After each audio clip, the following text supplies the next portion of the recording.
You must do it alone. Not because the world has abandoned you, but because no one else can imagine for you. No one can assume your dream into being. No one can believe for you. You are the operant power. The entire universe bends to the direction of your inner conviction. You may seek validation, you may crave reassurance, but listen, the world outside has no life of its own. It mirrors only what you dare to assume within yourself. Everything in your life begins with one truth: you are the operant power. You are not a passive being waiting for circumstances to favor you. You are not a victim of luck, fate, or the opinions of others. You are the creator, the one who operates the law of assumption through your imagination and feeling. The greatest mistake humanity makes is believing that power exists outside of itself, in people, in systems, in luck, or in chance. But the truth, the liberating and almost unbelievable truth, is that the creative power that shapes your world lives within you. It has always been within you, quietly waiting for recognition. You see, imagination is not something you merely use to escape reality. It is reality, the invisible cause behind everything that becomes visible. Every relationship, opportunity, and event you've ever encountered began as an unseen assumption held within consciousness. Your thoughts, your emotions, your inner conversations, these are not idle activities. They are creative acts. Each moment you imagine, you are shaping the world you will soon experience. Whether you realize it or not, you are always creating. The law never sleeps. When you understand this, your life changes completely. You no longer chase outcomes, you assume them. You no longer beg for things to happen, you command them into existence through the feeling of already being the one who has them. The outer world is not your master, it's your mirror. It reflects your dominant assumptions, not your wishes. It responds to what you believe to be true, not to what you merely hope for. So if you want change, stop trying to fix the reflection. Fix the cause, your inner state. Ask yourself, what am I assuming right now? Because whatever you assume, about yourself, about life, about others, that becomes your reality. You are the operant power, which means the responsibility and the freedom are both yours. No one else can think your thoughts or feel your feelings. No one else can sustain your assumptions. The power is personal. It is intimate. It is yours to wield. And yes, at first, that realization can feel overwhelming. But the moment you embrace it, you become unstoppable. Because once you know that everything originates within you, you stop blaming, you stop waiting, and you start creating. Creation is not an effort, it is an act of faith. You assume the feeling of the wish fulfilled, and you persist in that inner knowing until it hardens into fact. That's all the work there is to do. You don't need to force results, you need to become the result inwardly. The universe doesn't respond to words, it responds to vibration, to conviction, to the emotional certainty that something is already yours. That feeling of, it is done, that's the creative act. That's the moment you operate the law consciously. And so, when doubt arises, when appearances seem unchanged, remind yourself, I am the operant power. Not my circumstances. Not my fears. Not my past. I am the operant power. Because in the end, all manifestation begins and ends with this truth. Nothing has power over you except the power you give it through your attention. Direct that power inward. Claim it. Live from it. And soon, your world will mirror back the magnificence of the power you've always been. Everything you see, everything you touch, and everything you experience is a mirror of what you have accepted as true within yourself. The outer world is not separate from you. It is not random, nor is it against you. It is you, pushed out. It faithfully echoes the inner conversations you hold, the feelings you nurture, and the assumptions you live by. Look around you right now. Every person, every circumstance, every result in your life, they are reflections of a deeper state of consciousness. Some of these reflections bring joy, others bring pain. But none of them are accidents. They are mirrors, revealing to you the state from which you have been thinking, feeling, and assuming. When you truly grasp this, you stop reacting to life as though it were happening to you. You begin to realize that life is happening through you. The invisible world of imagination is the true creative field, the womb of all reality. The physical world is simply its offspring, the visible result of what has already been accepted in the unseen. This is why change must always begin within. Trying to manipulate or fix outer circumstances without changing your inner assumptions is like trying to alter your reflection in a mirror without changing your own expression. It can't be done. The mirror only reflects what is. If you wish to change what you see, you must change what you are, inwardly. When you carry within you the assumption of being loved, life rearranges itself to confirm it. When you live in the consciousness of success, opportunities appear where there once were none. And when you persist in the awareness of abundance, even what seemed like lack begins to transform. Everything bends to the state of consciousness you occupy. That's why the wise don't fight the world, they reform it from within. They retreat into imagination, not as an escape, but as the workshop of creation. They see the world as it ought to be, they feel it real, and then they let that feeling solidify into fact. So when something unwanted shows up in your life, do not resist it, condemn it, or fear it. Recognize it for what it is. A reflection of an old assumption, a state of mind that you once entertained. It has no power except the power you continue to give it through attention. Withdraw that attention. Forgive it. And replace it with a new assumption, one that aligns with the life you wish to live. This is not denial, it's mastery. You are not pretending problems don't exist, you are recognizing that their cause exists within, and that by shifting the inner, the outer must follow. The world is your mirror, and imagination is your brush. With every thought, every assumption, every emotion, you are painting the landscape of your life. Most people paint unconsciously, wondering why their world seems chaotic. But you are awakening. You are learning to paint deliberately. When you remember that the outer world is only a reflection, you stop chasing and start creating. You stop begging for change and start being the change. You stop fearing the future because you understand that the future is nothing more than the present extended, and the present is yours to shape right now. The mirror will always reflect what you assume yourself to be. So assume the best, not because it's a nice thought, but because it's the law of life. Change your inner dialogue. Feel the reality you wish to experience. Live in the end. And soon, the world around you will have no choice but to echo the beauty, strength, and divinity you have claimed within. Because the truth is eternal and simple. As within, so without. Everything begins in imagination. Before a word is spoken, before a hand is moved, before a dream becomes visible, it first exists in the unseen realm of your imagination. Imagination is not a daydream or a fantasy. It is the very power of creation that shapes your world. It is God in action within you, the invisible architect building the structure of your life. Every event, every experience, every person who enters your story has been drawn from the pictures and assumptions you have held within the theater of your mind. You may believe that life happens by chance, that circumstances are beyond your control. But if you dare to look closer, you'll see that every manifestation, good or bad, began with a seed, a thought, a feeling, an inner image you once accepted as true. The imagination is not passive. It is not something that happens to you, it is something you operate, whether consciously or unconsciously. Most people let their imagination run wild with fear, doubt, and limitation. They picture worst-case scenarios, dwell on lack, and then wonder why their world reflects chaos. But you are waking up. You are learning to use imagination deliberately. To imagine is to create. To feel the reality of your desire as if it were already so, is to set the creative process into motion.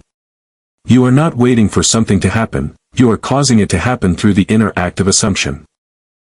When you close your eyes and see yourself living the life you desire, when you feel it real, when you taste its emotion, when you breathe its air, you are performing a sacred act. You are impressing upon your subconscious mind the blueprint of a new reality. And make no mistake, the subconscious always accepts the feeling of the wish fulfilled as fact. It does not question it, analyze it, or doubt it. It simply reflects it outwardly in the form of circumstances, people, and events that match that inner assumption. This is why imagination is the greatest power you possess. It is the key to creation, the secret behind every miracle, the bridge between the invisible and the visible. Everything man has ever achieved, every invention, every song, every masterpiece, every movement, began as an image held in imagination. The airplane, the smartphone, the skyscraper, the painting, the love story, all of it started in someone's inner world. So, if imagination is this powerful, the question isn't, can I create, but, what am I creating now? Because you are always imagining. Even when you think you're doing nothing, you are imagining something, about yourself, about your worth, about what is possible. Those inner assumptions become the framework of your reality. So take control of this divine power. Don't waste it on fear. Don't feed it with doubt. Turn it toward your highest vision. See yourself as the person you wish to be, calm, confident, fulfilled, abundant. Feel it deeply, as though it were already true. Do this not once, but repeatedly. Persist in that inner knowing. Because imagination, when sustained, must objectify itself. The unseen will take shape, and what you once only dreamed of will stand before you as fact. The outer world cannot resist a mind that knows what it is creating. So use this gift.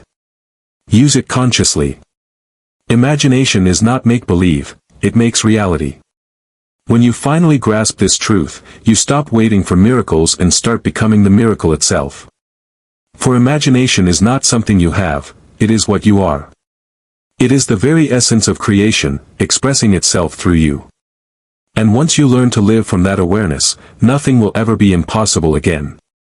There comes a moment in every creator's journey when they must walk alone, not because the world has forsaken them, but because faith demands it. You cannot build your new reality while seeking proof from the old one.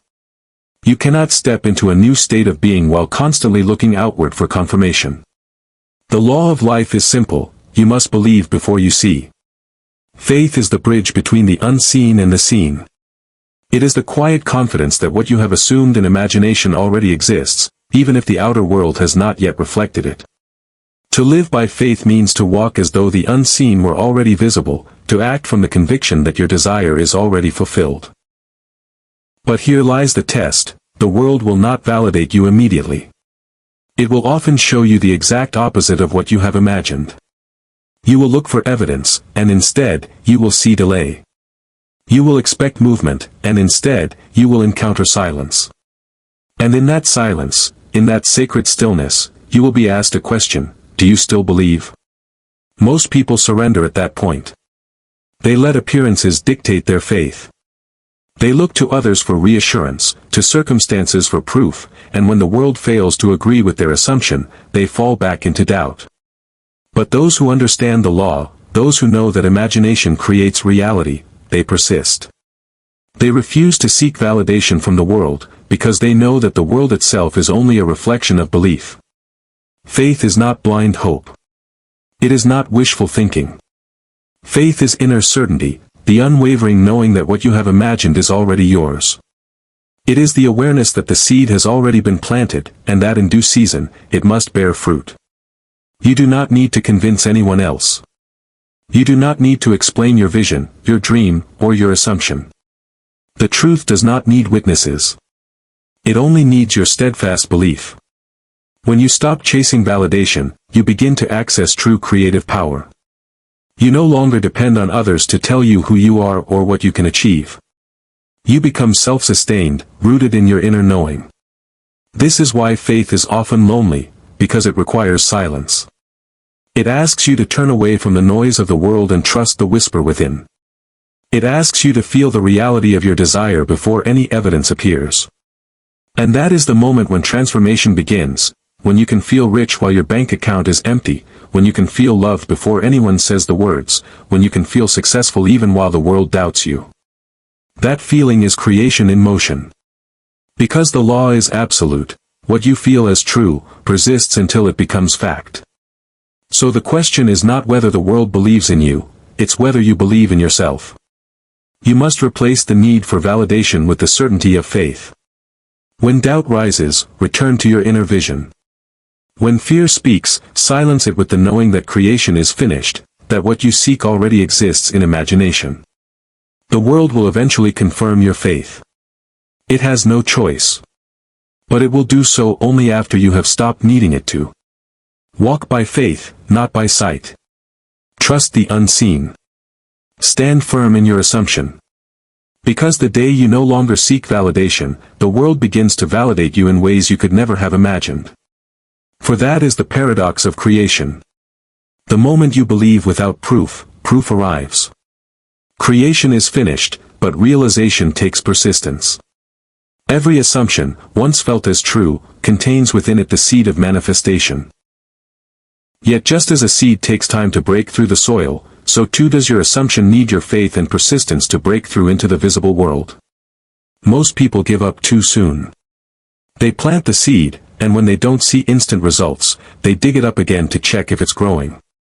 But faith doesn't dig, it trusts.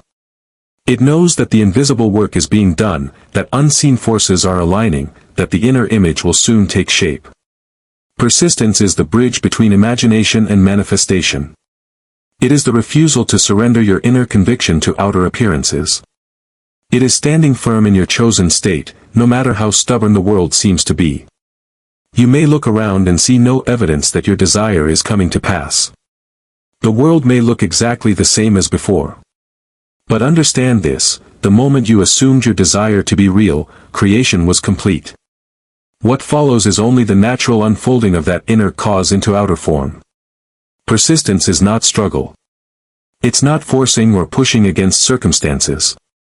It's quiet confidence, the steady, calm knowing that what you have imagined must appear because the law cannot fail. You persist, not in effort, but in feeling. You keep returning to the inner state of the wish fulfilled until it becomes natural, until it feels like home. That's the secret. When the feeling of your wish fulfilled becomes familiar, your world has no choice but to reflect it.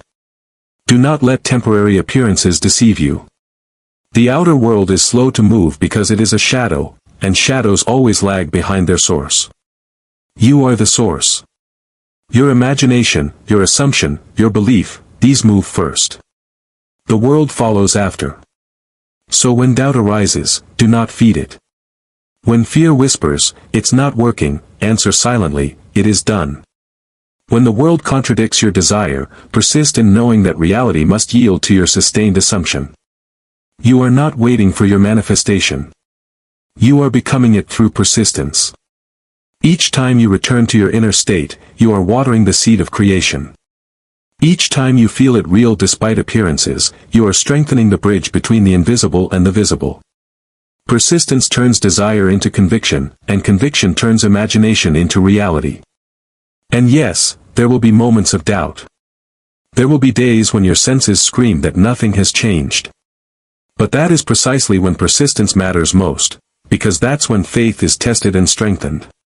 The ones who succeed are not the ones who wish the hardest, they are the ones who persist the longest. Persistence is love in action. It is loyalty to your vision. It is choosing your inner truth over outer illusion, again and again, until the illusion breaks. You don't persist to make it happen, you persist because you know it already has. You persist because you understand that reality must conform to your assumption, not the other way around. So hold your inner vision with unwavering faith. Feel your desire as already fulfilled. And when the world takes its time to catch up, smile, for you know that every second of persistence is solidifying your creation. The invisible will become visible. The unseen will take form. The wish imagined will harden into fact. This is the promise of the law. Whatever you assume and persist in, must manifest. So persist, not with strain, but with serenity. Not with doubt, but with divine certainty. Because when you persist in the end becomes your beginning. There comes a time when you must walk the path of creation alone. Not because you are meant to be isolated, but because no one else can assume for you. No one else can feel your dream the way you can. The power to create lies within your own consciousness, and consciousness is a solitary act. Every great transformation begins in silence. The crowd does not understand the language of faith. The world believes only what it can see, but the awakened know that seeing follows believing. You cannot expect the validation of others when your vision exists only within imagination. And that is why the true creator learns to do it alone. You must learn to hold your assumption when no one agrees with you. You must learn to persist in your inner knowing when the evidence seems absent. You must be willing to walk by faith while the rest of the world waits for proof. The moment you decide to believe in your unseen reality, you step into divine partnership. The world may call it delusion, you call it creation. The outer world calls it imagination, you know it as the substance of things hoped for, the evidence of things not seen. Doing it alone does not mean rejecting others, it means understanding that all others are reflections of your own consciousness. No one outside you has power over your destiny. Every person you meet, every response you receive, every situation you encounter is shaped by your inner assumptions. When you realize this, you stop trying to convince anyone. You no longer argue, defend, or justify your dream. You simply go within and assume the feeling of the wish fulfilled. You hold it quietly, faithfully, until it takes root. And then, the miracle happens. The world begins to rearrange itself to mirror your inner change. People appear who align with your vision. Opportunities unfold that you could never have forced. Doors open that logic would call impossible. But none of this happens until you dare to do it alone, to stand in faith when the world shows you nothing but doubt. Most people live reactively, waiting for something outside to change before they believe. But creation works the other way around. Belief comes first. The outer world follows after. So yes, the path of faith may feel lonely, but it is the loneliness of power. It is the stillness of creation. It is the space where you commune with the divine imagination, the only true cause of all that exists. When you go within, you are not escaping reality, you are shaping it. When you persist in your assumption, you are commanding reality to obey the image you hold. When you act from conviction, you become the vessel through which unseen power flows. And soon, the world will see what you have long known to be true. The same people who doubted you will stand amazed. The same circumstances that resisted you will begin to cooperate. But by then, you will no longer need their approval, because you will have discovered something far greater, your own creative authority. Do it alone, and the world will follow. Not because you fought to convince it, but because the world cannot help but reflect the one who knows their power. You are the dreamer and the dream. The maker and the mirror. The cause and the effect. So stand firm in your faith. Hold your inner vision. Believe even when no one else does. Because the moment you dare to do it alone, the universe begins to conspire in your favor. You do not need the world's permission to create your heaven. You only need your own assumption. Do it alone, and soon, the world will echo your imagination.